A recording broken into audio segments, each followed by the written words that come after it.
Yan po ang feeding wagon ng Abra River Ranch.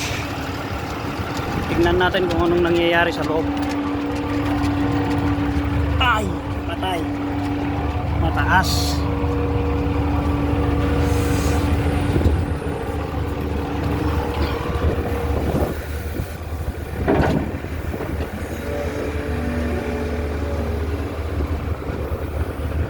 Ayan po yung silage namin.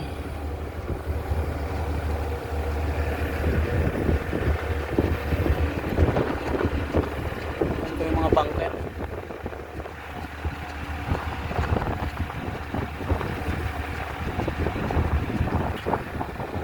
Okay.